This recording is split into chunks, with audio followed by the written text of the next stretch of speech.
2024 was a big year for VR gaming, with epic and literally big AAA titles, cult favorites that have been stuck in early access for years finally getting released, and games that I never thought would work in VR actually pulling it off with great success. If you're looking for some fun new VR experiences, here are 7 awesome PC VR games that came out just last year. Metal Hellsinger. Metal Hellsinger is a rhythm FPS game, but that doesn't really do it justice. Imagine Doom, except instead of using heavy metal as the soundtrack of the game, it's literally a core mechanic of the game.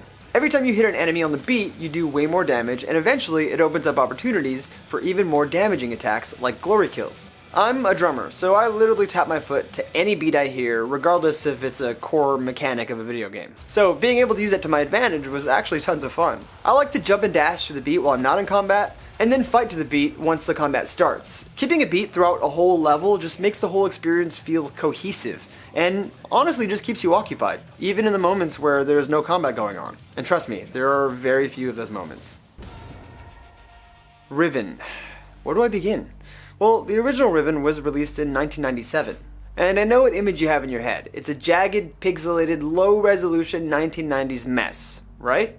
Well, actually it's not.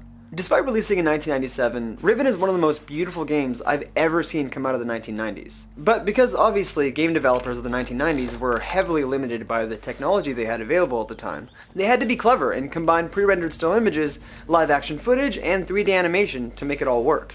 It looks amazing for 1997, but that's just not saying much in 2025. So that now brings us to the beauty of the Riven remake. The beautiful pre-rendered still images from the original have now been replaced with a living, breathing world that renders in real time. What I love most about it is that the developers of the remake didn't try to change the look or feel of the game. The textures, lighting, and overall atmosphere give the same vibe. It literally feels like you jumped into one of the still images from the original game. This feels like one of those roller coaster simulators you'd play in Chuck E. Cheese. I love that some of the animations still look retro, like when you encounter the Sunners sitting on the rocks. They look like creatures out of a 90s point-and-click game. Because, I mean, they are. To be able to experience this in VR is a dream. A beautiful, retro, weird, kind of creepy dream. Here we are again. But, how did we end up here? Arizona Sunshine Remake. If you've been into or simply interested in VR for a while, you likely have already heard of Arizona Sunshine. That's because the original released in 2016, and it's the quintessential VR zombie shooter. You roam a post-apocalyptic desert in Arizona, scavenging for resources like food and ammo as you blast your way through hordes of zombies. It's kind of like Left 4 Dead, but in VR and in the desert. It was already awesome, but in 2024, the experience just got a whole lot better. That's because the developers at Vertigo Games took everything awesome about the original Arizona Sunshine and completely rebuilt it with gorgeous graphics. I stole that from the Steam page, I thought it was funny. The result really is quite beautiful. It still feels just as smooth as the first, but with a massive graphical upgrade that really turns up the immersion a few notches. If you're new to VR or simply just want to play it again, this is the perfect way to experience Arizona Sunshine. Behemoth. Behemoth is an action-adventure game that puts you in the shoes of a hunter named Ren.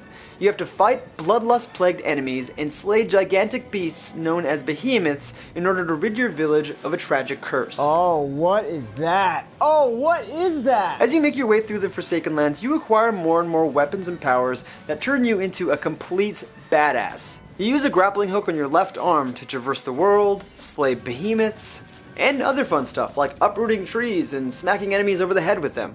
I'm being serious, that's something that you do. I'll make a meal of you.